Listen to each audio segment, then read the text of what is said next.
금융투자소득세 시행과 관련해 정치권의 결정이 늦어지면서 증권사와 은행 등 금융회사가 시스템 구축 딜레마에 빠졌습니다. 금융사들은 시스템 마련에 적극 나설 수도, 손을 놓고 있을 수도 없는 처지가 됐습니다. 제도가 시행되면 금융사가 원천징수 의무를 지는데 이를 위한 세부 지침이 마련되지 않아 시스템을 제때 완성할 수 없다는 것도 문제점으로 지적됩니다. 18일 한경닷컴 선한결 기자의 기사에 따르면 증권사와 은행 등 금융사 30여 곳은 금투세 시행 예정일인 내년 1월이 다가옴에 따라 관련 시스템 구축을 서두르고 있다고 합니다. 원천징수를 위해 고객이 주식, 펀드, 채권 등 투자 상품을 통해 얼마의 이익과 손해를 봤는지 일일이 계산해야 하기 때문입니다. 금융사들이 지금까지 전산 구축 등에 투입한 비용은 총 1,000억 원 이상으로 추산됩니다. 금융사들은 시스템 구축에 상당한 비용을 들였음에도 현재 상태로 금투세를 시행하면 업무에 차질이 생기고 막대한 추가 비용이 불가피하다고 우려하고 있습니다. 투자자 상황에 따라 천차만별로 달라질 수 있는 세금 관련 경우의 수에 일일이 대응할 수 없기 때문입니다. 여기에 매년 들어갈 시스템 운영비 등을 감안하면 매몰 비용을 감수하더라도 금투세를 폐지하는 게 낫다는 금융사가 많습니다.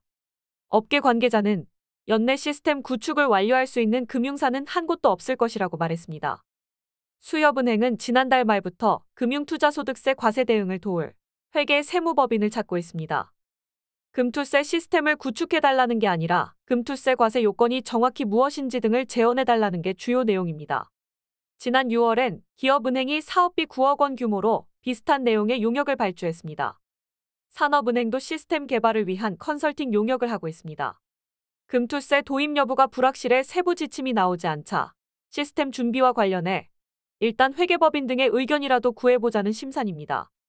김한규 더불어민주당 의원에 따르면 10개 주요 증권회사가 지난해까지 전산 구축 등에 투입한 비용은 400억 원에 이릅니다. 올해도 추가로 들어간 비용이 있고 조사에 포함되지 않은 금융회사가 더 많다는 점 등을 고려하면 1,000억 원 넘게 썼다는 게 업계 추산입니다. 금투세가 시행되면 금융사는 원천징수 및 기본공제 한도관리 시스템 등을 새롭게 운영해야 합니다. 지금도 이자 및 배당소득세 등을 원천징수하지만 금투세는 훨씬 까다롭습니다. 이자 및 배당소득은 세액을 일정 시점마다 비교적 쉽게 예측하고 파악할 수 있습니다. 투자소득은 손익통산 시점마다 과세 규모가 크게 달라집니다. 한 투자자가 주식 투자로 어제 누적 300만 원 손해를 봤다가 오늘 누적 500만 원 이득을 낼 수도 있습니다. 소득이 발생할 때마다 바로 세금을 뗄 수 없다 보니 금융사가 투자자 자산 일부를 일정 기간 묶어둬야 합니다. 당국은 이 같은 점과 관련해 금융사가 어떤 방식으로 세금을 떼게 할지조차 내용을 정하지 않았습니다. 금융사가 원천징수 시점까지 과세 예상 세액만큼을 투자자 계좌에서 인출하지 못하도록 제한할 수 있다는 원칙만 만들어뒀습니다. 언뜻 들으면 간단히 적용할 수 있을 것 같지만 실상은 다르다는 게 현장의 목소리입니다.